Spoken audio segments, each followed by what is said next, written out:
Bismillahirrahmanirrahim. Assalamualaikum warahmatullahi wabarakatuh. Innal hamdalillah nahmaduhu wa nasta'inuhu wa nastaghfiruh wa na'udzu billahi min shururi anfusina wa sayyiati a'malina may yahdihillahu fala mudilla lahu wa may yudlil fala hadiya lahu. Asyhadu an la ilaha illallah wahdahu la syarika lahu wa asyhadu anna Muhammadan 'abduhu wa rasuluh. Allahumma salli wa sallim ala nabiyyina Muhammadin wa ala alihi wa sahbihi ajma'in. Ya ayyuhalladzina amanu taqullaha haqqa tuqatih wa la tamutunna illa wa antum muslimun. Ya ayyuhan nasu taqu rabbakum alladzi khalaqakum min nafsin wahidah wa khalaqa minha zawjaha wa batha minhuma rijalan katsiran wa nisaa'a wattaqullaha alladzi tasaaluna bihi wal arham innallaha kana 'alaikum raqiba.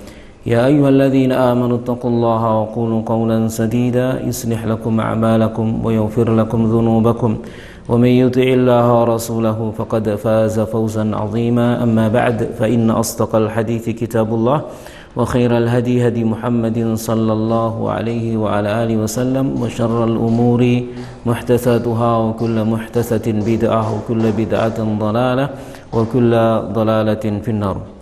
Para pemirsa yang budiman rahimani wa rahimakumullahu ta'ala, wabil khusus para ummahat dan akhwat Darul Ilmi Mafaza di Malang, yang semoga Allah subhanahu wa ta'ala melimpahkan rahmatnya kepada kita semuanya, memberikan kepada kita kelapangan dan kesehatan, dan memberikan kepada kita jalan keluar dari segala kesempitan dan kerupakan, dan semoga Allah subhanahu wa ta'ala segera mengangkat wabah yang sedang menerpa negeri kita yang tercinta dan negeri-negeri kaum muslimin di belahan bumi yang mana saja. Salam serta salam semoga senantiasa tercurah kepada Nabi kita Nabi Muhammad sallallahu alaihi wa ala alihi wasallam. Para pemirsa yang budiman rahimani wa rahimakumullahu taala, pada kajian kita di pagi hari yang berbahagia ini kita akan melanjutkan pembahasan dari kajian rutin yang kita adakan. Kita akan melanjutkan kajian dan pembahasan kita yang biasa kita kaji pada setiap Senin yang genap di Darul Ilmi Mafaza, yaitu dalam pembahasan silsilatu akhta'in nisa, silsilah kesalahan-kesalahan kaum wanita, yang kita sudah berada dalam pembahasan kitab Akhta'ul Mar'ah al-muta'alliqah bil khidbah wa zawaj wa mu'asyarati zawj. Kesalahan wanita berkaitan dengan masalah pernikahan, ya, masalah rumah tangga, hubungan suami istri. Para pemirsa yang budiman rahimani wa rahimakumullahu ta'ala, kita sekarang sampai dalam pembahasan poin yang ke-19, yaitu puasa sunnah tanpa izin suami. Jadi kesalahan yang berikutnya, para pemirsa yang budiman rahimani wa rahimakumullahu ta'ala, yaitu puasa sunnah tanpa izin daripada suami. Jadi seorang wanita tidak diperkenankan, tidak diperbolehkan, ya, melakukan dan melangsungkan puasa sunnah tanpa izin daripada suaminya. Dia wajib harus izin kepada suaminya. Tidak boleh kemudian tiba-tiba di pagi hari dia dalam keadaan sudah berpuasa sunnah tanpa izin suami. Apakah itu puasa sunnah Senin Kemis atau puasa sunnah 3 hari, ya, tiap bulan, ya, puasa Ayyamul Bid, ya, 13, 14, 15, lebih-lebih lagi puasa Daud. Maka itu semua harus atas izin dan keridhaan daripada suaminya. Kenapa? Karena ada hak daripada suami yang harus ditunaikan oleh seorang istri, ya, di siang harinya.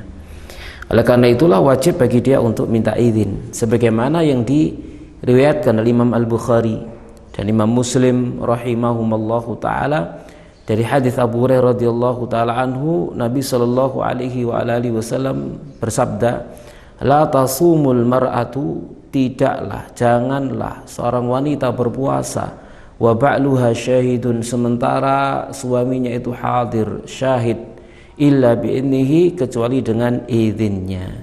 Jadi tidak boleh seorang wanita berpuasa sementara sang suami itu hadir, ada di sisinya tanpa izinnya. Para pemirsa yang budiman rahimani wa rahmakumullahu ta'ala, ya, ini hadis riwayat Imam Bukhari dan Imam Muslim. Dalam menjelaskan hadis ini Imam Nawawi rahimahullahu ta'ala beliau berkata, sabda beliau, janganlah seorang istri berpuasa sementara suaminya hadir, yaitu ada di sisinya kecuali dengan izinnya. Ini dibawa kepada makna puasa sunnah, tatawwu, ya, dan mandub, yang tidak ada masa yang tertentu bagi puasa tersebut, ya, di mana para sahabat kami secara terang-terangan, kata beliau, telah menyatakan larangan pengharaman ini. Kenapa? Penyebabnya adalah bahwa seorang suami memiliki hak untuk bersenang-senang dengannya pada sepanjang harinya, dan haknya tersebut wajib dipenuhi sang istri dengan segera, tidak boleh terhalang karena sebab amal sunnah dan amal wajib yang bisa ditunda. Para pemirsa yang budiman rahimani wa rahmakumullahu ta'ala, oleh karena itulah tidak boleh, gitu ya, karena barangkali misalkan di pagi hari atau di siang hari sang suami menginginkannya, ya, menginginkan istrinya, maka wajib bagi istri untuk memenuhi keinginan suaminya. Oleh karena itulah dia wajib izin, besok saya mau puasa, boleh, ya sudah. Kalau sudah diizinkan maka dia berpuasa.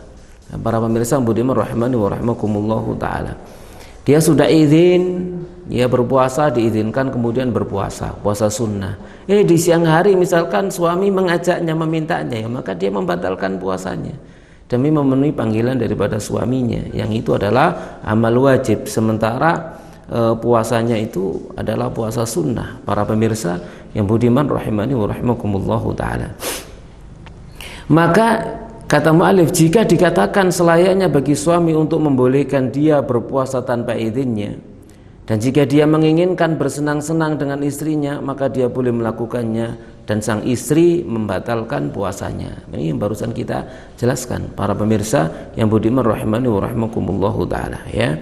Kemudian jawabannya adalah bahwa biasanya puasa akan menghalangi sang suami dari bersenang-senang dengannya karena ia merasa segan menggagalkan puasa dengan merusaknya, gitu ya. Jadi nanti bisa mengecewakan sang suami. Para pemirsa yang budiman rahimani wa rahmakumullahu ta'ala, ya, bisa mengecewakan daripada perasaan daripada suaminya tatkala dia mendapati istrinya di siang hari dalam keadaan berpuasa, sementara dia membutuhkan istrinya untuk memenuhi hajat dan kebutuhan biologisnya. Para pemirsa yang budiman rahimani wa rahmakumullahu ta'ala, dan sabda beliau sallallahu alaihi wasallam, sementara suaminya hadir, tinggal maksudnya adalah tinggal di negerinya. Adapun jika sang suami dalam keadaan safar, maka boleh bagi sang istri untuk berpuasa, ya, dikarenakan keinginan untuk bersenang-senang dari suaminya tidak akan datang jika istri tidak bersamanya. Jadi kalau para pemirsa yang budiman rahimani wa rahimakumullahu ta'ala, kalau sang suami itu lagi safar, ada di luar kota, ya, atau dalam perjalanan, maka tidak ada maslahatnya untuk minta izin. Dalam keadaan seperti itu sang istri boleh untuk berpuasa sekalipun tanpa izin suaminya. Ya, tidak perlu misalkan dia telepon suaminya, mas, aku sekarang mau puasa, boleh ya, gitu ya. Kalau boleh kenapa, kalau nggak boleh kenapa? Nggak ada manfaatnya sama sekali. Izin dan tidak izinnya nggak ada manfaatnya, nggak ada maslahatnya sama sekali. Para pemirsa yang budiman rahimani wa rahmakumullahu ta'ala. Selanjutnya mu'alif membawakan dan menukil perkataan daripada Imam Ibnu Hazm rahimahullahu ta'ala, di mana beliau berkata, tidak halal bagi wanita yang memiliki suami atau tuan, ya, untuk berpuasa sunnah tanpa izinnya. Adapun seluruh puasa-puasa wajib, maka dia boleh berpuasa wajib baik suami suka atau tidak suka. Jika suami tidak hadir dan istri tidak bisa minta izin darinya, maka si istri boleh berpuasa semaunya. Jadi kalau puasa itu puasa wajib, gitu ya, maka hanya sekedar pemberitahuan, mas, besok aku qadha Ramadan, sudah. Sang suami tidak boleh menolak dan lain sebagainya. Para pemirsa yang budiman rahimani wa rahimakumullahu ta'ala, dan dia tidak boleh membatalkan puasanya istri yang sedang puasa wajib. Tapi kalau istri sedang puasa sunnah, ya, maka boleh bagi dia untuk membatalkannya. Tapi kalau puasa wajib maka enggak, makanya tidak perlu untuk minta izin, dan sekedar pemberitahuan, ya, para pemirsa yang budiman rahimani wa rahimakumullahu taala. Selanjutnya kata muallif, dan ini adalah termasuk di antara kesempurnaan hak si suami di dalam bersenang-senang dengan istrinya pada waktu kapan saja dia mau. Ya, sementara puasa itu kadang bisa mengalahkan hak ini baginya jika puasa itu adalah puasa sunnah. Dan boleh bagi sang suami untuk merusak puasa istrinya dengan berhubungan suami istri pada selain puasa wajib, dan tidak ada dosa bagi sang suami pada yang demikian. Tatkala misalkan istrinya dalam keadaan puasa Senin, Kamis, sudah minta izin, tapi di siang hari tadi sudah kita jelaskan, ya, tiba-tiba sang suami menginginkan istrinya, kemudian dia rusak puasa daripada istrinya dengan menggaulinya, ya, maka itu tidak berdosa bagi sang suami. Para pemirsa yang budiman rahimani wa rahimakumullahu taala. Kemudian Imam Malik berpendapat bahwa jika sang suami menginginkan istrinya untuk berbuka sekalipun sebelum terbenamnya matahari, maka sang istri harus berbuka demi membuat sang suami ridho. Kenapa? Itu wajib. Membuat ridho suami itu hukumnya wajib. Patuh kepada keinginan suami itu hukumnya adalah wajib. Para pemirsa yang budiman rahimani wa rahimakumullahu taala, itu hukumnya adalah wajib. Ya, sementara puasanya Senin Kemisnya itu hukumnya adalah sunnah. Maka yang sunnah biar bagaimanapun tidak bisa mengalahkan yang wajib. Para pemirsa yang budiman rahimani wa rahimakumullahu taala. Selanjutnya Syekhul Islam Ibnu Taimiyah rahimahullahu taala, sebagaimana, ya, di dalam Al-Majmu' Al-Fatawa ditanya tentang seorang laki-laki, ya, ditanya seorang yang laki-laki seorang laki-laki yang memiliki istri yang berpuasa di siang hari, seorang laki-laki yang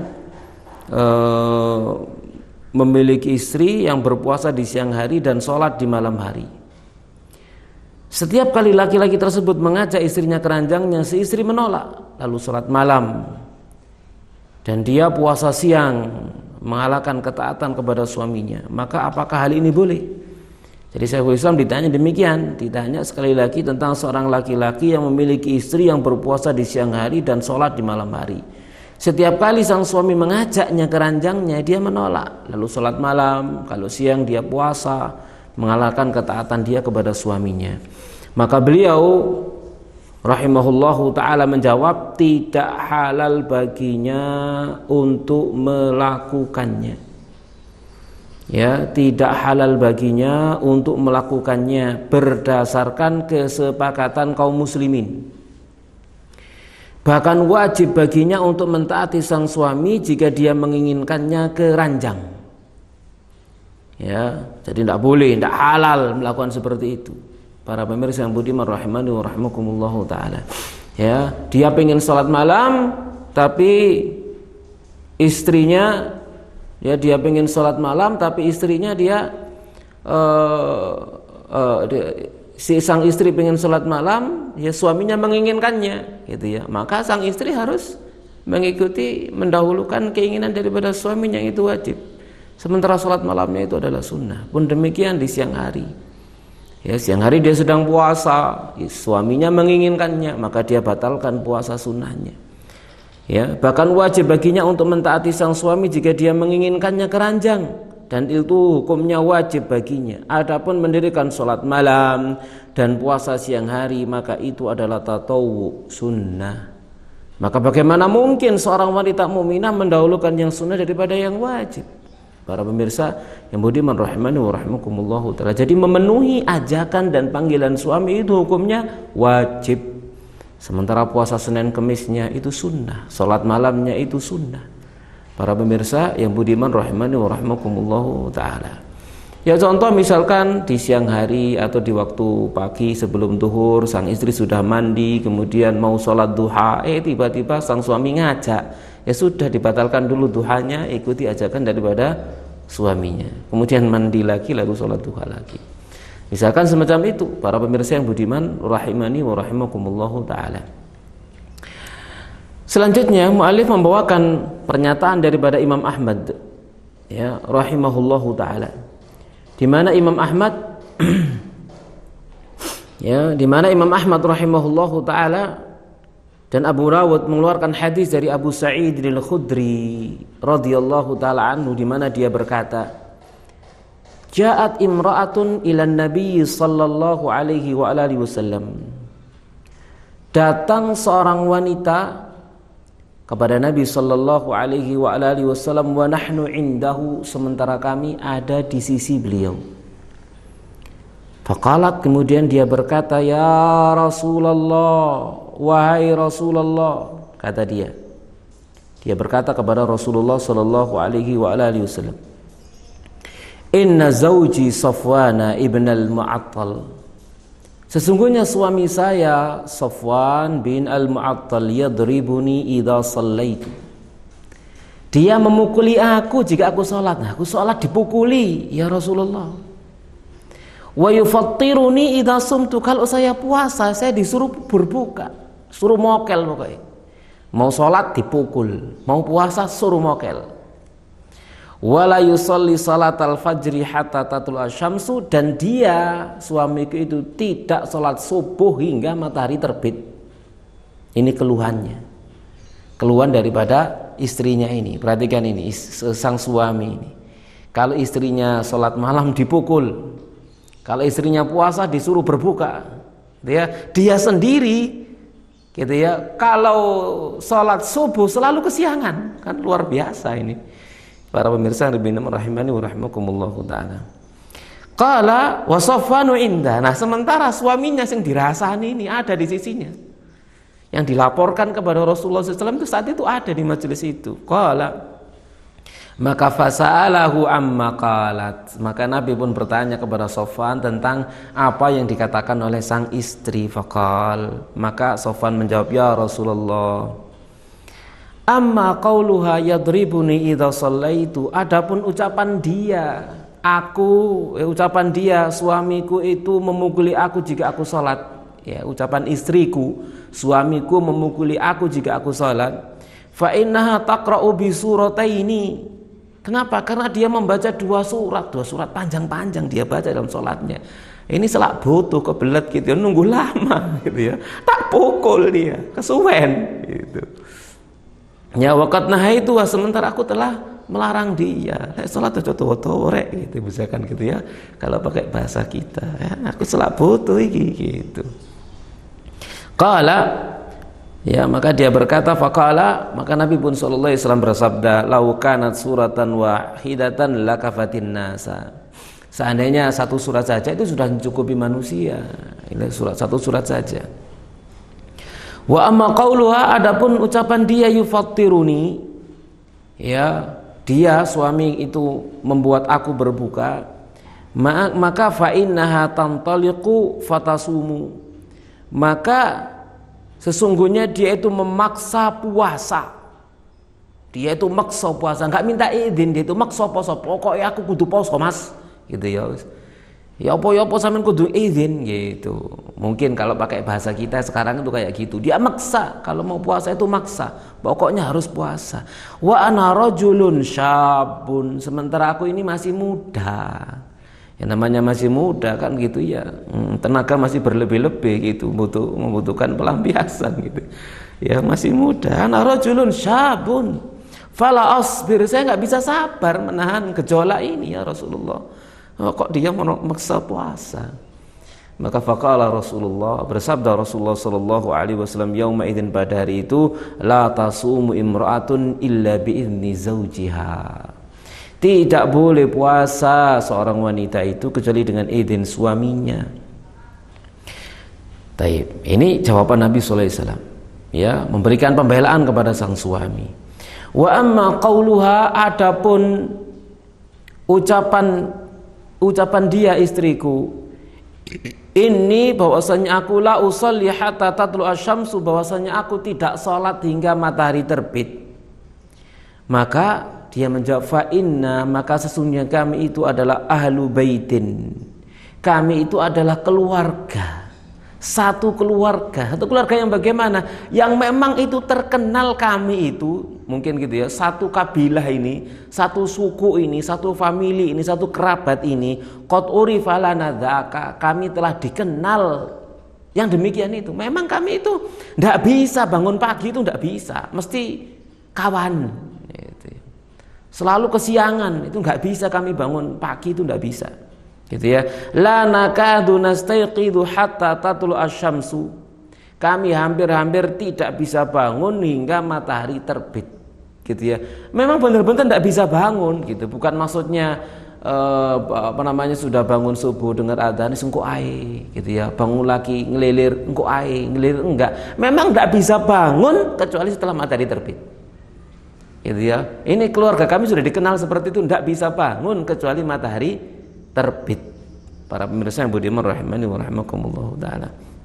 Maka bagaimana rahmatnya Nabi SAW? Apakah Nabi mencela dia? Karena memang itu bukan, sudah di luar batas kemampuan dia, tidak bisa gitu ya. Maka Nabi bersabda, fa idza staiqadta fashalli, ya sudah, kalau kamu bangun langsung salat subuh. Kapan saja terbangun langsung salat subuh. Dan itu bukan keinginannya. Ya, bukan keinginannya, bukan untuk menunda dan mengulur-ngulur waktu. Memang ya bangunnya saat matahari terbit. Itu para pemirsa yang budiman rahimani wa rahimakumullahu taala. Nah, ini ya, hadis ini atau penjelasan ini menegaskan dan menjelaskan kepada kita ya bagaimana hak suami yang harus ditunaikan oleh seorang istri, di mana hak suami itu adalah termasuk minal wajibat, termasuk perkara-perkara yang wajib, yang diwajibkan oleh Allah Subhanahu wa taala harus ditunaikan oleh seorang istri. Maka seorang istri harus mendahulukan hak dan kepentingan daripada suaminya. Tidak boleh dia melakukan amalia ya, salat-salat sunnah gitu ya, amalia yang sunnah yang kemudian ternyata itu mengganggu ketaatan dia kepada suaminya. Para pemirsa yang budiman rahimani wa rahimakumullahu taala, para ummahat dan para akhwat yang semoga selalu dimuliakan oleh Allah Subhanahu wa taala. Taib itu poin yang ke-19. Sekarang kita lanjutkan dengan poin yang berikutnya, kesalahan yang berikutnya para pemirsa yang budiman rahimani wa rahimakumullahu taala, yaitu poin yang ke-20, termasuk di antara ya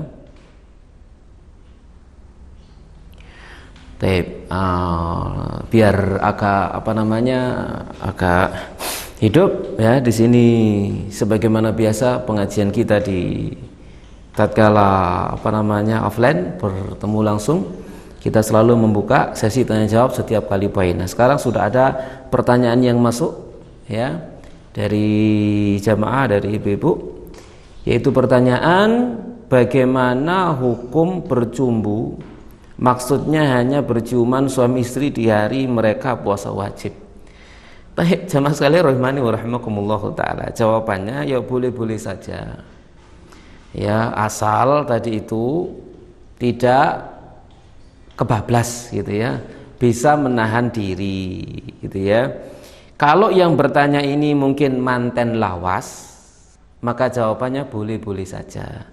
Tapi kalau yang bertanya ini manten anyar, ojo katik gitu ya, engkau kebablas gitu jawabannya ya. Para pemirsa yang budiman rahimani wa rahimakumullahu taala. Sebagaimana Rasulullah sallallahu alaihi wasallam dengan ibunda Aisyah radhiyallahu taala anha pun demikian, yuqabbilu ya, beliau itu menciumi suaminya wa huwa shaim, sementara beliau dalam keadaan berpuasa. Enggak ada masalah.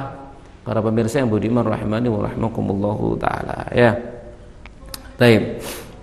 Ya, tadi itu asal mampu menahan diri gitu ya. Mampu menahan diri dan tidak sampai ke bablas ya. Jadi sebagaimana hal ini datang ya disebutkan dalam riwayat ya, orang tua datang kepada Nabi bertanya tentang masalah ini, jawab boleh. Anak muda datang dijawab tidak boleh gitu ya. Taib, seperti itu jawaban kita. Wallahu taala a'lamu bishawab. Taib. Jadi nanti kalau ada pertanyaan silakan langsung disampaikan, dikirimkan ya. Mungkin melalui Bu Hanum dikirimkan ke beliau, kemudian beliau yang akan mengirimkan ke kami insyaallah taala, dan langsung kami jawab biidznillah subhanahu wa taala. Baik, para pemirsa yang budiman rahimani wa rahimakumullahu taala, kita lanjutkan ya. Ada poin yang ke-20, yaitu keluar dari rumah suami tanpa izinnya. Ya, keluar dari rumah suami tanpa izin. Ya. Allah Subhanahu wa taala berfirman di dalam surah Al-Ahzab ayat yang ke-33. Wa qarna fi buyutikunna wa la tabarrajna tabarrujal jahiliyatil ula.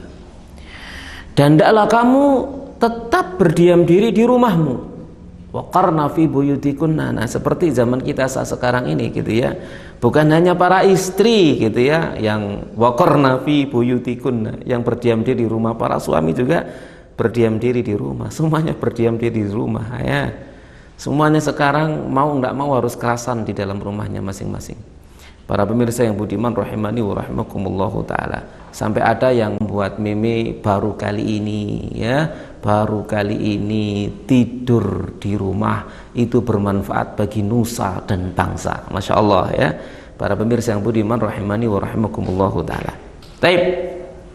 Jadi di sini waqarna fi buyutikunna, dan diamlah kalian di rumah-rumah kalian, wahai istri-istri Nabi. Wala tabarrajna tabarrujal jahiliyatil ula, dan janganlah bersolek, bertabarruj seperti bertabarrujnya orang-orang jahiliyah yang terdahulu. Ya, ini adalah perintah kepada istri-istri Nabi Shallallahu Alaihi Wasallam. Pun demikian ini adalah perintah kepada siapa? Seluruh wanita-wanita mukminah, seluruh wanita-wanita mukminah muslimah yang beriman kepada Allah Subhanahu wa taala, yang mengaku beriman kepada Allah Subhanahu wa taala. Para pemirsa yang budiman rahimani wa rahimakumullahu taala. Syekhul Islam Ibnu Taimiyah rahimahullahu taala sebagaimana di dalam Al-Majmu' Al-Fatawa, beliau menjelaskan tidak halal bagi seorang istri untuk keluar dari rumahnya kecuali dengan izinnya suami.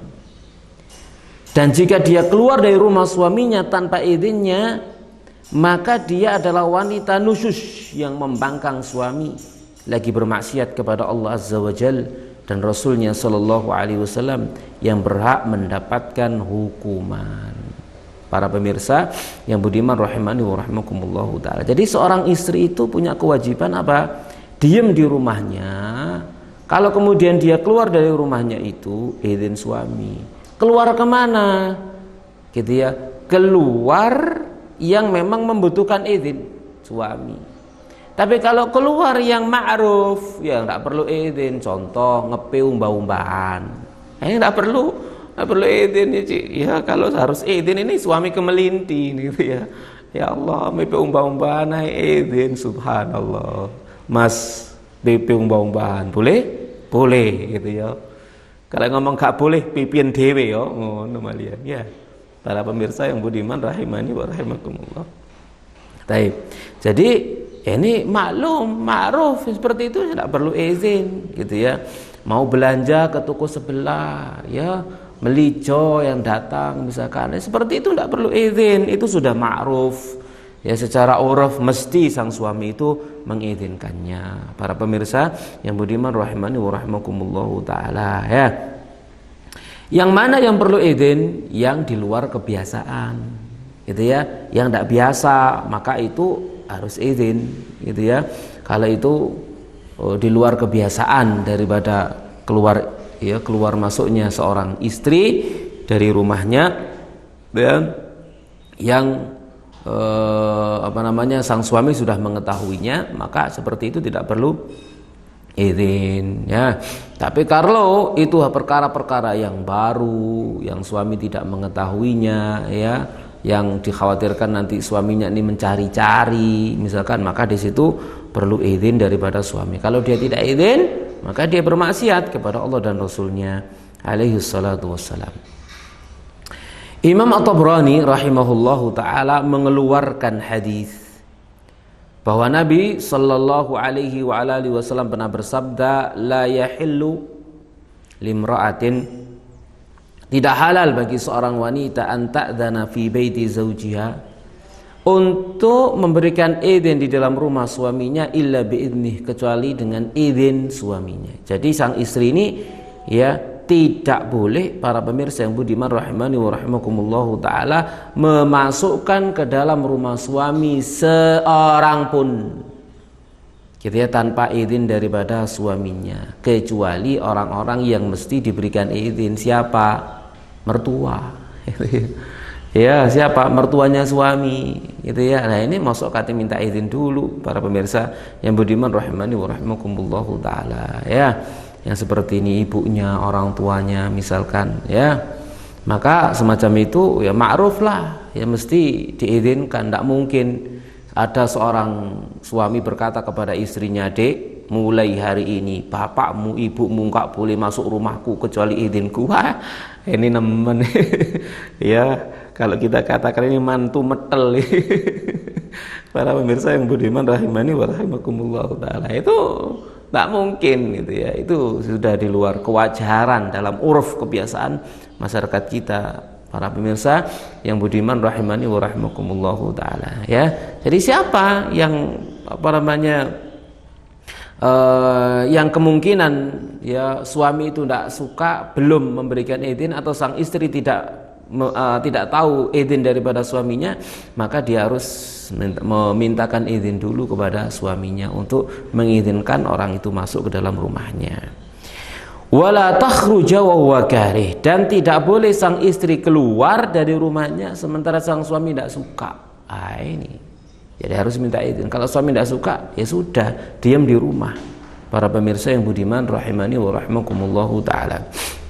Nah, atas dasar tersebut kata mu'alif, maka tidak boleh bagi seorang wanita untuk keluar dari rumah suaminya sekalipun untuk menziarahi kedua orang tuanya, kecuali setelah mendapatkan izin dari suaminya gitu ya. Ya apalagi kalau misalkan jauh ya rumahnya. Tapi kalau bersebelahan sih kalau harus minta izin juga kebangetan kan gitu. Omai cecer ya. Cecer rumahnya sama rumah orang tua istrinya itu jejer, dan mungkin barangkali juga sang suami bangun rumah juga di tanah mertuanya misalkan gitu ya. Ini kadek minta izin segala, ini kan luar biasa gitu ya. Itu namanya nggak tahu diri. Baik, para pemirsa yang budiman rahimani wa rahimakumullahu taala ya. Jadi kalau itu jauh misalkan tetangga desa, tetangga kampung gitu ya, maka ya harus minta izin kepada suaminya ya. Kalau diizinkan berangkat, kalau tidak diizinkan maka tidak boleh berangkat. Dan selayaknya lah kata mu'alif bagi suami untuk tidak memanfaatkan perkara ini dalam melarang istrinya dalam menziarahi keluarganya, karena dalam yang demikian terdapat pemutusan tali rahim. Nah ini pun demikian, tidak boleh mentang-mentang seorang suami tidak boleh mentang-mentang. Ya, mentang-mentang dia punya hak veto hak prerogatif di sini ya. Ya, tidak bisa ditentang dia. Mentang-mentang seperti itu, kemudian dia buat jadi senjata, ya tidak boleh. Ya, Nabi SAW mengatakan khairukum li ahli wa ana khairukum li ahli. Sebaik-baik kalian itu adalah orang terbaik kepada keluarganya, kepada istrinya, dan aku yang terbaik kepada istriku gitu ya. Jadi harus melakukan kebaikan, menjadi orang yang terbaik di mata istrinya. Istrinya ingin menziarahi keluarganya, diantar. Istrinya ingin menziarahi orang tuanya, diantar. Istrinya ingin silaturahim dengan karib kerabatnya, dengan sepupunya, dengan siapa saja di antara kerabat orang yang memiliki hubungan rahim. Sang suami mengantar, mengizinkan, mengantarkan, membantu istrinya untuk menyambung tali rahim daripada istrinya. Para pemirsa yang budiman rahimani wa rahimakumullah taala, harus jadi seorang suami yang baik. Gitu ya, seorang suami yang membantu ketaatan daripada istrinya. Jangan sampai gara-gara suami ini malah putus hubungan rahim istrinya dengan karib kerabatnya, dan ini banyak terjadi. Para pemirsa yang budiman rahimani wa rahimakumullahu taala, ikhwan-ikhwan yang kaku, yang kolot gitu ya, memutus hubungan istrinya dengan sepupunya, memutus hubungan istrinya dengan karib kerabatnya, tidak pernah bersilaturahim dengan mengatakan duduk mahrammu. Wah, ya memang benar bukan mahramnya sepupunya, bukan mahram, tapi dia adalah kerabat yang punya hak untuk disambung ya tali rahimnya. Para pemirsa yang budiman rahimani wa rahimakumullah taala, ini harus diperhatikan oleh para suami. Sebagaimana seorang suami laki-laki ini punya kewajiban untuk menyambung tali rahim dengan kerabatnya, ingat istrinya juga punya seperti itu. Maka bantu istrinya untuk menyambung tali rahim dengan karib kerabatnya. Ingat, gitu ya, pernikahan itu adalah menggabungkan dua keluarga besar, itu harus diperhatikan. Bukan hanya sekedar mengambil anak orang, gitu kok enak gitu ya. Ya. Seneng ketemu gede tok ngono ya, lali ambek nama cilik-cilik biyen ya apa, lupa dia istrinya ini juga punya keluarga, istrinya ini juga bagian dari keluarga besar yang lain. Maka seorang suami harus memperhatikan ini. Para pemirsa yang budiman rahimani wa rahimakumullahu taala, dia harus tahu bahwasanya istrinya ini adalah seorang kakak dari adiknya, seorang adik dari kakaknya, kan gitu, seorang cucu dari neneknya, seorang keponakan dari paman dan bebeknya, seorang sepupu dari sepupu-sepupu yang lainnya, dan itu punya kewajiban hak untuk menyambung dengan mereka. Para pemirsa yang budiman rahimani wa rahimakumullahu taala. Jadi ojo konku taatmu nang aku wis, ojo reken mereka. Wah, ini tidak boleh seperti itu. Para pemirsa yang budiman rahimani wa rahimakumullahu taala. Kita lanjutkan. Ya. Dijelaskan oleh mu'alif telah dihadapkan satu pertanyaan kepada al-lajnah ad-daimah. Apa hukum singgahnya seorang wanita ke pasar tanpa izin suaminya? Maka lajnah menjawab, jika seorang wanita ingin keluar dari rumah suaminya, maka dia harus memberitahu suaminya tentang arah tujuan yang dia inginkan. Ya, arah tujuan yang dia inginkan untuk pergi kepadanya. Tujuannya kemana nih? Ya. Dan suami memberikan izin baginya untuk keluar menuju perkara yang tidak menyebabkan kerusakan, karena suami lebih mengetahui tentang apa yang maslahat bagi sang istri. Ya, jadi istri tatkala minta izin itu jangan jelas, ojo mas metu. Ndak izin metu nanti pengen ruai sama aku. Ya kudu ro memang. Ya seorang suami ya harus tahu gitu ya. Jadi sang istri minta izin detail kemana tujuannya. Kalau tujuannya benar diizinkan, tujuan nggak benar nggak diizinkan. Para pemirsa yang budiman rahimani wa rahimakumullahu taala. Ya. Baik. Berdasarkan keumuman firman Allah Subhanahu wa taala, walahunna mithlul ladzi 'alaihinna bil ma'ruf. Ingat ini, perhatikan. Walahunna, dan bagi mereka para istri, mithlul ladzi 'alaihinna bil ma'ruf. Ya, hak semisal kewajiban mereka dengan cara yang ma'ruf. Ini kita kembali kepada apa yang saya jelaskan sebelumnya. Gitu ya. Sang istri wajib mentaati suaminya. Sang istri wajib mendahulukan hak-hak karib kerabat daripada suaminya. Maka ingat, istri punya hak yang semisal dengan kewajibannya. Gitu ya. Kalau istri punya kewajiban untuk mendahulukan hak-hak kerabat suaminya, maka istri punya hak yang ditunaikan oleh suami semisal hak suami yang harus ditunaikan oleh istrinya. Maka istri punya hak yang sama untuk dia menyambung dengan karib kerabatnya. Para pemirsa yang budiman rahimani wa rahimakumullah, tapi semua bil ma'ruf, dengan cara yang ma'ruf. Walirrijali alaihinna darajah, namun bagi kaum laki-laki para istri itu punya satu derajat tingkat di atasnya, yaitu apa? Hak untuk menentukan, memilihkan, menetapkan, mengatur dan lain sebagainya. Itu hak daripada sang suami, gitu ya. Misalkan seorang istri minta izin, mas kangen ambek mbah mas, yuk kapan rono ambek mbahku, gitu ya. Iya sih, ya tak atur waktuku sih. Nah itu di atasnya, derajatnya di sana. Dia yang menentukan, menetapkan, memastikan ya kapannya, berangkatnya dan sebagainya. Itu suaminya. Atau mengatakan sih dek, si lagi tongpes sih ya, kantong kempes ini ya, ngenteni kebek ae sih ya, misalkan gitu ya para pemirsa yang budiman rahimani wa rahimakumullah. Nah itu walirijali alaina daraja wallahu azizun hakim, dan Allah itu zat yang maha perkasa lagi zat yang maha bijak dalam segala keputusannya. Dan firman Allah Subhanahu wa taala dalam surah An-Nisa, ar-rijalu qawwamuna 'alan nisa. Dan kaum laki-laki itu qawwamuna, pemimpin, 'alan nisa'i, bagi kaum perempuan, bima faddalallahu ba'dahum 'ala ba'd, dengan perkara yang Allah lebihkan sebagian mereka terhadap sebagian yang lainnya ya. Jadi minta izin para pemirsa yang budiman rahimani wa rahimakumullah taala kepada kaum laki-laki, kepada para suami, karena mereka yang menjadi pimpinan dan mereka memutuskan dan mereka yang menanggungnya. Para pemirsa yang budiman rahimani wa rahimakumullah taala. Taib. Ya, insyaallah difahami. Taib, kita buka pertanyaan. Ini ada pertanyaan masuk. Apakah keluar rumah untuk keperluan sehari-hari juga harus izin suami? Nah, ini tadi sudah kita jelaskan, gitu ya. Keperluan sehari-hari apakah harus izin suami? Lah, keperluan sehari-hari ya sudah ma'ruf bagi suami, istrinya keluar kemana, gitu ya, sama siapa, sudah ma'ruf, itu sudah dikenal, masing-masing sudah mengetahui, maka nggak ada masalah ya tanpa izin, karena sudah ma'ruf satu dengan yang lainnya.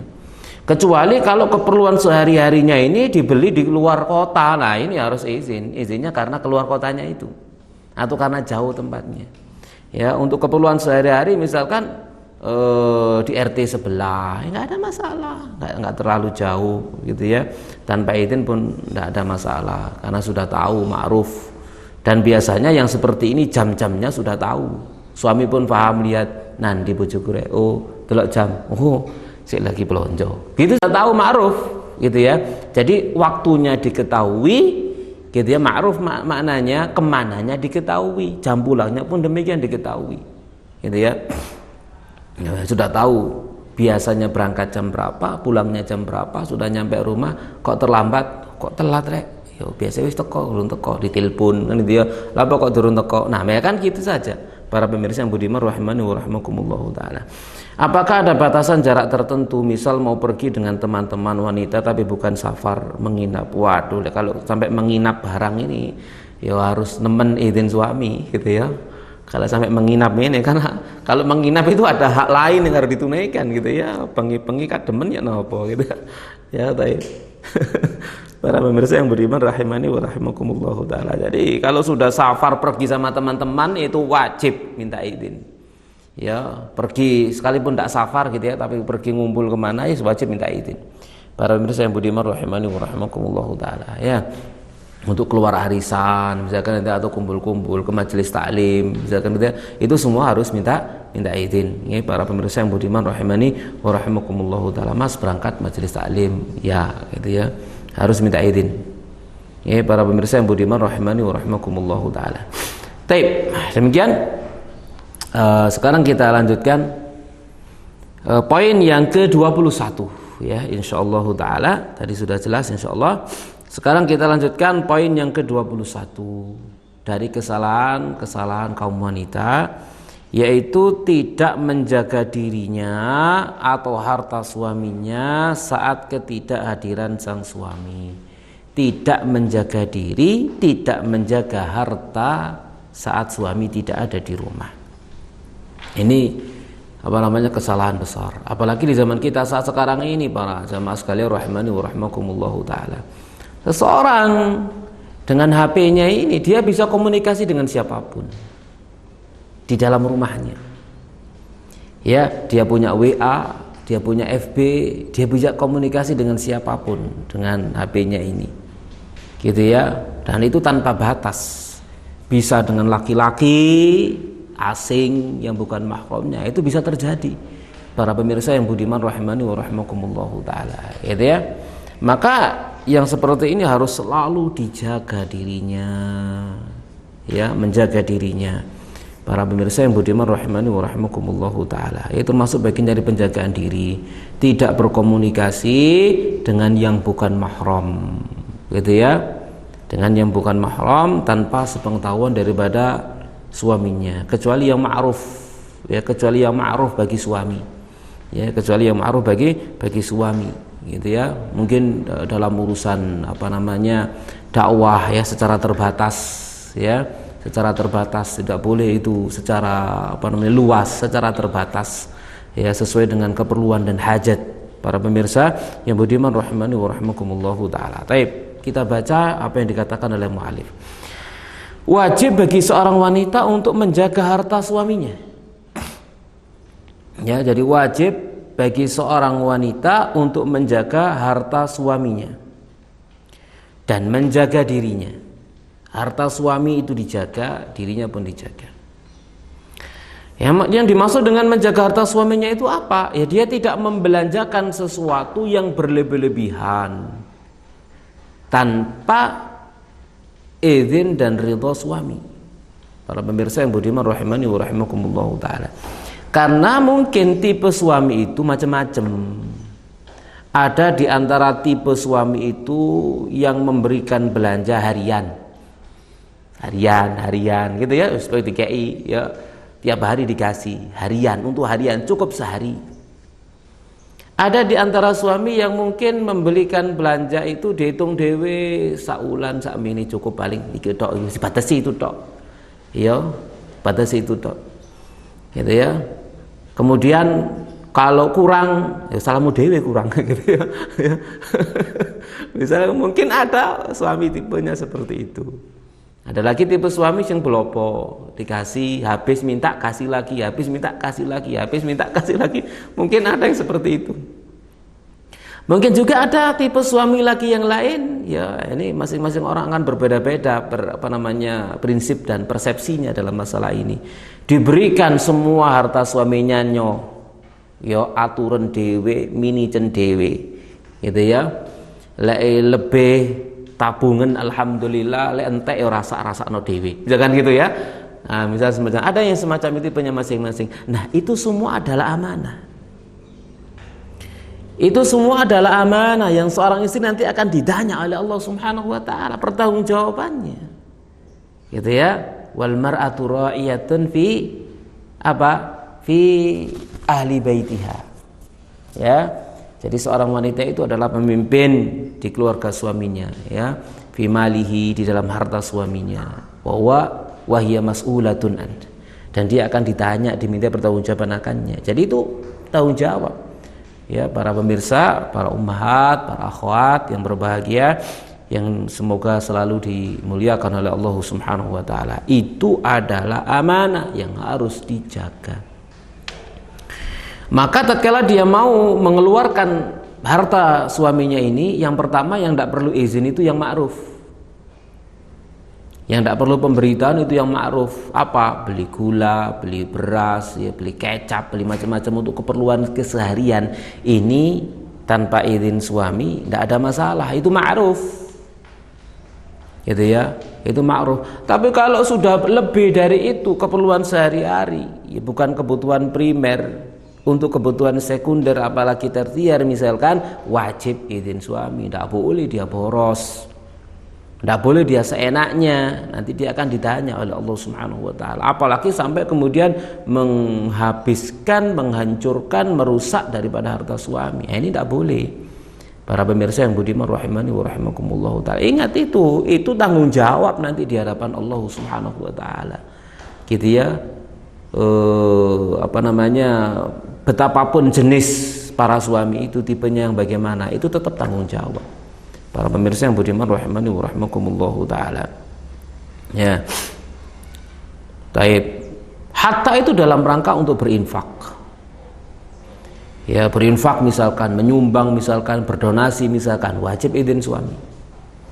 Gitu ya. Kecuali kalau berinfaknya itu harta yang remeh, yang kecil, yang sedikit gitu, yang tidak merusak, maka tidak apa-apa tanpa izin suami.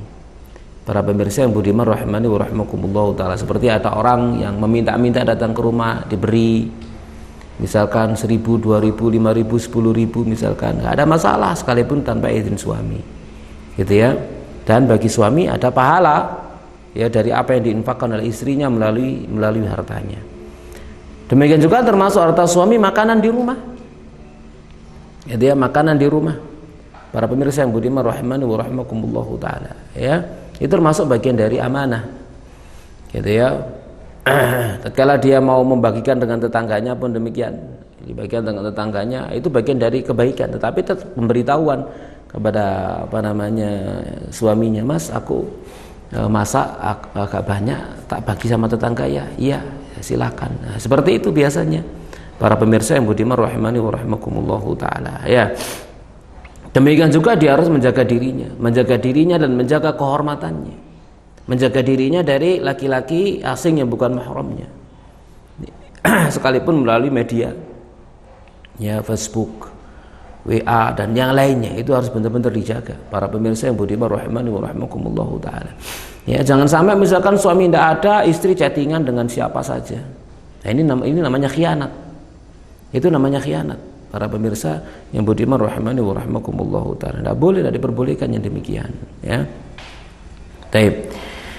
Kemudian dia tidak boleh meremehkan kehormatan dan kemuliaan suaminya, ya. Dia tidak boleh mendatangi perbuatan keji, tidak juga mendatangi sebab-sebabnya.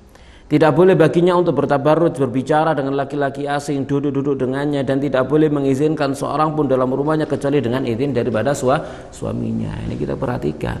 Tatkala suami tidak ada di rumah itu harus benar-benar menjaga diri, menjaga pergaulannya, menjaga akhlaknya, menjaga tutur katanya, perkataannya, perilakunya dan lain sebagainya. Ya, Allah Subhanahu wa taala berfirman dalam surah An-Nisa ayat yang ke-34, "Fas-salihatu qanitatun hafizatun lil ghaibi bima hafizallah." Maka wanita-wanita yang salihah, mereka adalah wanita-wanita yang taat kepada Allah. Hafizatun lil ghaibi, menjaga diri pada saat ketidakhadiran sang suami. Bima hafizallah, dengan apa yang Allah telah memelihara mereka. Ya. At-Tabrani berkata di dalam menafsirkan ayat ini, yaitu wanita-wanita yang menjaga diri mereka saat ketidakhadiran suami-suami mereka dari mereka, yaitu menjaga diri mereka di dalam kemaluan-kemaluan mereka serta harta-harta mereka, dijaga kehormatannya, ya, dan menjaga pergaulan, menjaga tutur kata, gitu ya, menjaga chattingan-chattingan tidak perlu dengan lawan jenis itu bentuk penjagaan diri, gitu ya, terhadap kehormatan diri. Para pemirsa yang budiman rahimani wa rahimakumullahu taala, dalam masalah ini nanti kita di bagian akhir dari kitab ini akan membaca banyak kisah-kisah bagaimana hancurnya sebuah rumah tangga dari gara-gara chattingan, gitu ya, gara-gara Facebook, gara-gara WA, gitu ya, rusak, hancur, binasa keluarga gara-gara itu. Para pemirsa yang budiman rahimani wa rahimakumullahu taala, bahkan sampai terjerumus kepada perzinahan dan lain sebagainya, waliyadzubillah, ya. Taib. At-Tabrani mengeluarkan hadis dalam Al-Kabir dan disahihkan oleh Al-Albani dari hadis Abdullah bin Salam radhiyallahu anhu bahwa dia berkata, Nabi sallallahu alaihi wasallam ditanya tentang sebaik-baik wanita. Ya, apa sih kriteria wanita yang terbaik itu? Sebaik-baik wanita itu apa sih kriterianya? Ya, ditanyakan hal itu kepada Nabi Shallallahu Alaihi Wasallam, maka Nabi Shallallahu Alaihi Wasallam menjawab, "Idza nazarta ilaika sarratka." Jika engkau melihat kepadanya, dia menyenangkan kamu. Maksudnya delok tok lu, waduh sedep bisa, delok tok wis sedep, gitu ya. Para pemirsa yang budiman rahimani wa rahimakumullahu taala, ya. Jadi melihat saja itu sudah menenangkan, membahagiakan, menyenangkan, masya Allah. Ya, ini bukan hanya sekedar karena fisiknya, bukan hanya sekedar karena kecantikannya, ya, kejelitaannya, bukan hanya itu, karena manisnya, senyumnya, karena bagusnya pelayanannya, karena ketaatannya, ya, itu menyenangkan. Melihat saja sudah menyenangkan. Para pemirsa yang budiman rahimani wa rahimakumullahu taala. Suami datang masuk ke rumah, masya Allah disambut dengan senyuman, wah luar biasa, gitu ya. Disambut dengan perengutan, gitu ya. Ya, sambil mengatakan, kenapa telat? Itu ya, jangan pulang sekalian. Nah, misalkan semacam itu, waduh, lengene golek omah liya ae, lengene iki, saisine pisan. Ya, baik. Para pemirsa yang budiman rahimani wa rahimakumullahu taala. Jadi, idza nazarta ilayya sarratka. Jika dia melihat kepadamu, maka dia membuatmu senang. Masya Allah, ini wanita yang terbaik. Apalagi wa in aqsamta 'alaihi abarratka. Jika engkau menyumpahi dia akan memenuhimu, memenuhi sumpahmu. Maksudnya apa? Dia taat kepadamu. Ya, apapun yang diperintah itu taat. Gitu ya, apapun ya, perkara sepele taat. Ya, sebatas kemampuan daripada sang istri tentunya, dan suami pun demikian ya, memerintah istri dalam perintah-perintah yang bisa dilakukan oleh seorang wanita. Ojo merintah, "Dek, gentengnya bocor, penek ndek." Nah, ini nggak benar. Ya, seperti itu ini nggak boleh. Gitu ya. Para pemirsa yang budiman rahimani wa rahimakumullah taala, ya. Wa in ghibta anha, dan jika engkau tidak hadir di sisinya, hafizatka fi nafsiha wa maliha. Dia menjagamu dalam diri dan hartanya. Ya, menjagamu dalam diri dan hartanya. Dia menjaga dirinya, dia menjaga harta. Ya, para pemirsa yang budiman rahimani wa rahimakumullah taala. Ini sebaik-baik wanita. Kata Nabi sallallahu alaihi wasallam, maka wajib bagi seorang wanita untuk menjaga suaminya di dalam hartanya dan tidak berinfak kecuali dengan izinnya. Nanti sudah kita jelaskan, tidak boleh berinfak. Tiba-tiba nyumbang bangun masjid gitu ya tanpa izin suami. Nanti perasaan sampean mari tak kei duit akeh kok mau rentek tak kei bangun masjid gitu ya. Lah ini tidak boleh, masih oke bangun masjid. Gitu ya, harus minta izin suami kan. Melongo kok suaminya gitu ya. Para pemirsa yang budiman rahimani wa rahimakumullah taala. Misalkan terlebih lagi suaminya ini punya tanggungan orang tua. Dia melongo bangun masjid, timbang bangun masjid misalkan tak kayak wong tua aku lebih gede ganjarane. Itu kan seperti itu misalkan kalau orang tuanya lebih membutuhkan. Para pemirsa yang budiman rahimani wa rahimakumullah taala. Baik. Al-Bukhari dan Muslim telah mengeluarkan hadis dari Ibnu Umar radhiyallahu taala anhu bahwasanya Nabi SAW bersabda, al-mar'atu ra'iyatun, seorang wanita itu adalah pemimpin, ala baiti ba'liha, ya terhadap rumah daripada suaminya, wa waladi dan anaknya, wa hiya mas'ulatun anhum, dan dia seorang istri ini akan dimintai pertanggungjawaban tentang mereka semuanya. Para pemirsa yang budiman rahimani wa rahimakumullahu taala, ya. Jadi wanita ini adalah pemimpin, ya. Ya, pemimpin di rumah daripada suaminya, dan dia akan dimintai pertanggungjawaban akannya. Para pemirsa yang budiman rahimani wa rahimakumullahu taala. Jadi tidak boleh ngawur. Ya, di dalam berinteraksi, ya. Para pemirsa yang budiman rahimani wa rahimakumullahu taala. Karena dia nanti akan dimintai pertanggungjawaban. Maka wajib baginya, kata mu'alif, untuk menjaga harta suaminya dan tidak membelanjakannya kecuali dengan izinnya, dan tidak menginfakkannya kecuali dengan keridhaannya. Nah, ini harus cari ridha suami, ya. Nah, boleh berinfak, ya, berinfak dan sebagainya tanpa izin daripada suaminya. Abu Dawud dan Tirmidzi telah mengeluarkan hadis dengan sanad sahih dari Abu Umamah radhiyallahu taala anhu bahwa Nabi sallallahu alaihi wa alihi wasallam pernah bersabda, la tunfiqu imra'atun syai'an min baiti zawjiha illa biidzni zawjiha. Jangan seorang wanita menginfakkan sesuatu pun dari rumah suaminya kecuali dengan izin suaminya. Ya, dengan izin suaminya. Jadi kalau itu harta suaminya harus benar-benar minta izin, minta keridhaan. Faqila ya Rasulullah, dikatakan ya Rasulullah, wala ta'am, tidak juga makanan ya Rasulullah. Qala dzalika afdalu amwalina, makanan itu adalah seutama-utama harta kami. Nah, bagi-bagi makanan pemaneh gitu maksudnya. Gitu ya, harus minta izin daripada suami, ya, kecuali ya izin suami itu sudah diketahui dengan ma'ruf, kebiasaannya seperti itu. Maka nggak ada masalah izin belakangan, karena sudah diketahui mesti suami selalu mengizinkan, bahkan memberi pesan, nanti kalau kamu masak ya perbanyak kuahnya, dudu wedok rek, ya bagikan kepada tetangga, ya, maksudnya kuah yang saya isi ini loh, dudu wedok ya. Baik, para pemirsa yang budiman rahimani wa rahimakumullah taala. Terdapat peringatan dan ancaman bagi wanita yang suaminya itu tidak hadir di sisinya lalu dia tidak menjaga dirinya. Ada ancaman berat, yaitu riwayat Imam Bukhari, ya, di dalam Adabul Mufrad dari Fudalah bin Ubaid dari Nabi sallallahu alaihi wa alihi wasallam. Nabi bersabda, salasatun la tas'al anhum, 3 golongan orang kamu jangan tanya dosa mereka. Siapa? Rajulun faraqal jamaah, seseorang yang dia meninggalkan jamaah. Wa asa imamah, dia bermaksiat kepada pemimpinnya. Wa mata asiyan, dan dia mati dalam keadaan bermaksiat kepada pemimpin. Dia berontak maksiat kepada pemimpin, mati dalam keadaan demikian. Jangan tanya dosa orang seperti ini. Yang kedua, wa amatun au abdun abaqa famat, dan seorang budak perempuan dan wanita atau wanita yang melarikan diri dari tuannya lalu mati. Jangan tanya dosanya. Besarnya dosa jangan tanya sudah. Saking besarnya gak usah takon wis. Gede pokoknya dosanya. Yang ketiga, wamra'atun ghaba anha zaujuha, dan seorang wanita yang suaminya enggak hadir. Suaminya lagi keluar sana kerja ke sana. Qad kafaha mu'natad dunya, dan sang suami sudah mencukupi dia dari kebutuhan dunia. Cukup dia sudah. Dicukupi sama suami. Fatabarrajat ba'dah, lalu dia bertabarruj setelah sepeninggal suaminya. Fala tas'al anhum, jangan tanya tentang dosa mereka.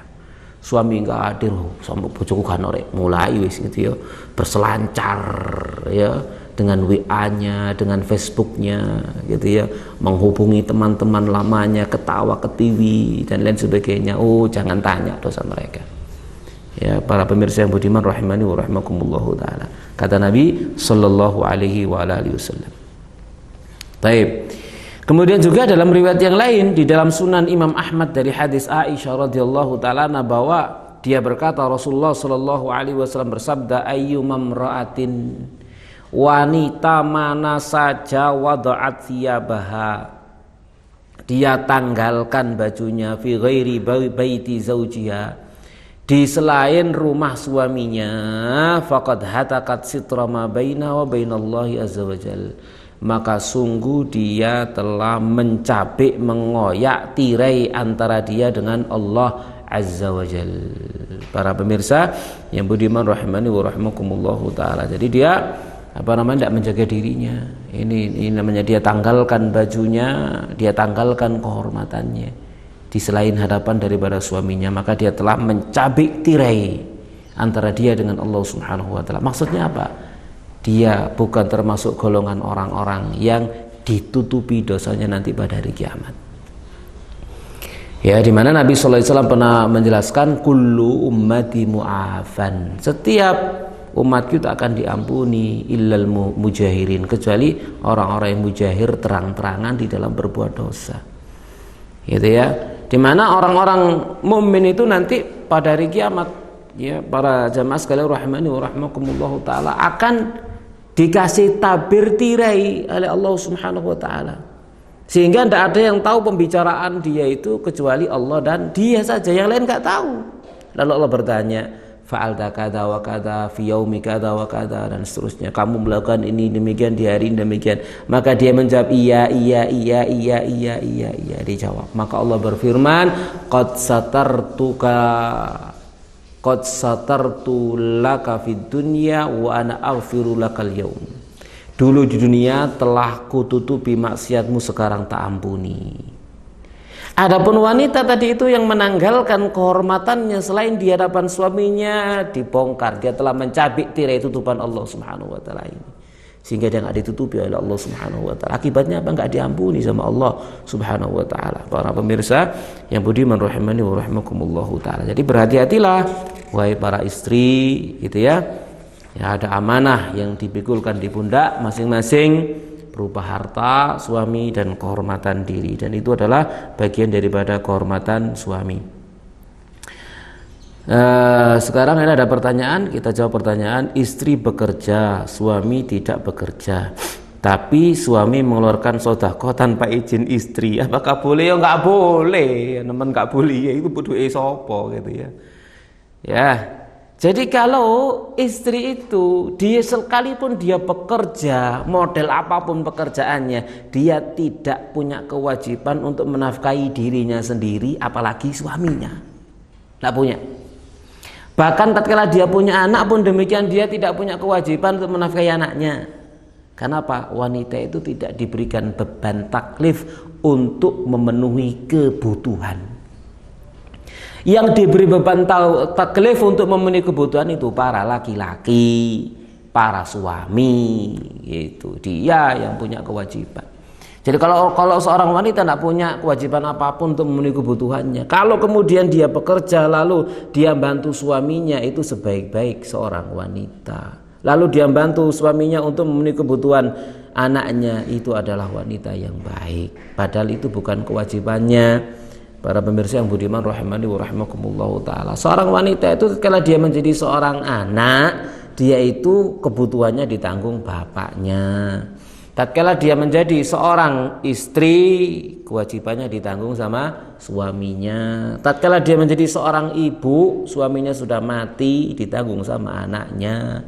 Tatkala dia dicerai, balik ke keluarganya lagi, ditanggung sama orang tuanya nggak ada, adik-adiknya, kakak-kakaknya nggak ono kabeh, paman-pamannya nggak ono kabeh, sepupunya, terus seperti itu. Intinya dalam hukum Islam, wanita tidak punya kewajiban untuk memenuhi kebutuhan, apakah itu dirinya atau yang lainnya, lebih-lebih lagi yang lainnya. Para pemirsa yang budiman rahimani wa rahimakumullah. Nah, kembali kepada pertanyaan ini, gimana suami mengeluarkan sedekah tanpa izin istri? Kok ngelironi? Ya, jadi harus minta izin. Para pemirsa yang budiman rahimani wa rahimakumullah ta'ala, jadi harus minta izin, ya, izin daripada istrinya, gitu ya. Dan kalau kalau seorang istri misalkan dia punya pemasukan lalu dia ingin sedekah pun demikian, bukan berarti seenaknya dia bersedekah kepada siapa saja, tidak. Dia memberitahu, Mas, aku punya harta sekian, aku ingin sedekah, ya apa enake, musyawarah dengan suaminya. Kalau suaminya mengatakan, waduh, aku dewe miskin deh, ya kayak aku ayo, kasihkan suaminya. Itu lebih baik itu daripada diberikan kepada orang lain, gitu ya. Jadi punya suami miskin, gitu ya, sudah infaknya berikan sama suami aja untuk menafkahi dirinya sendiri, gitu ya. Balik mana nang sang istri, kita muter malian ngono ya. Dan itu adalah kebaikan, ya, saling tolong menolong. Seperti siapa, Zainab ya. Ya, dia punya penghasilan merajut, ya, sementara suaminya Abdullah bin Mas'ud itu tidak pandai untuk bekerja, ya, penghasilannya sedikit. Maka begitu mendengar perintah untuk sedekah, sang istri ini musyawarah dengan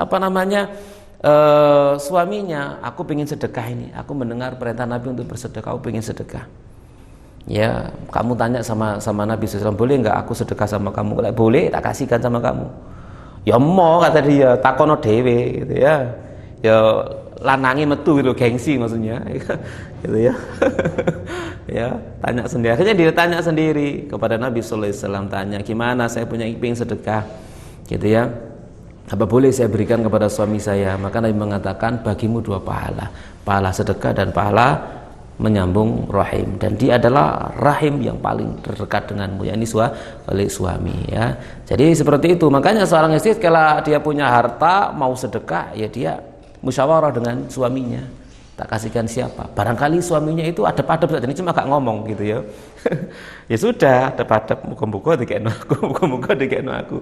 Ya sudah, kasihkan sama suami. Masya Allah, itu pahalanya double daripada diberikan kepada yang lain. Demikian para pemirsa yang budiman rahimani wa rahimakumullahu ta'ala. Baik, mungkin ya ini cukup.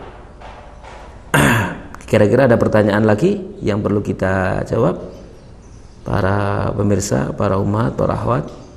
Tidak ada ya, insya Allah ya. Pak Guntur ada di situ waktu. Baik, para pemirsa yang budiman rahimani wa rahimakumullahu ta'ala, kalau tidak ada pertanyaan, ya kita cukupkan ya. Fa insyaallah nanti akan saya share MP3-nya, saya kirimkan ya. Barangkali ada yang tidak atau belum bergabung melalui live-nya, bisa mendengarkan lewat MP3-nya insyaallah ta'ala dan bisa didengarkan. Dan kalau ada pertanyaan silakan nanti ditanyakan kembali, nanti akan saya jawab kembali bi'idznillah subhanahu wa ta'ala. Demikian, wassallallahu ala nabiyina Muhammadin wa ala alihi washabihi ajma'in. Kita akan lanjutkan kembali ya pada 2 pekan yang akan datang ya bi'idznillah, pada waktu yang sama dan kita berharap semoga Allah Subhanahu wa taala menjadikan kajian kita di siang hari ini sebagai kajian yang mubarak, menjadi ilmu yang bermanfaat, menjadi bekal kehidupan kita untuk mengarungi bahtera rumah tangga yang bahagia insyaallah taala. Dan semoga Allah Subhanahu wa taala memberikan kepada kita kekuatan, keimanan, keyakinan dan kesabaran dalam menghadapi ujian yang sekarang kita semuanya menghadapinya ini. Mudah-mudahan kita keluar sebagai orang-orang yang bertakwa dan bersabar insyaallah taala.